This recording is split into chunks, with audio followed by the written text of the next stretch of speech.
Mayong adlaw mga migoy. Ani ano usab ang inyong migoy. Galimpyo ni ning atong dulaan. Ang ako ang 5-in-1 bench press nga katabang daig dako. Parang madali migoy, ako na lang may fast forward.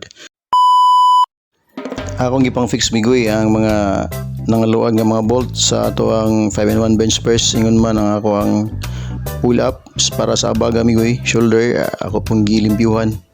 para nga inigamit nato function kun tanan nga dili ta magkaingon-ingon ba basig ma-injury na nyo nya naunta na nang kuha ning mga iyang mga parts atong gibutang ang oil ding ipahugtan tanan ang mga bolt nga nang luag sa taas o ingon man dinhi parts sa lalo matupang ipanghugtan ang iyang mga bolt para nga sure ball yun yung inigamit nato layo ras injury layo ra disgrasya ingon mga atong higdaanan migoy ato pong gi-fix atong ipanghugtan no mao na ni siya migoy mo na sa resulta sinaw na pong balik ang iyang pull up matik na sinaw na dayon iya pong higdaanan na sinaw na pong balik pero ato na ang tambunan kidaghan mong iring diri migoy mo diri sila mga tulog ato ang barbell okay na goods na pwede nang magamit layo na kay tas mga kuan kadaot ani pwede na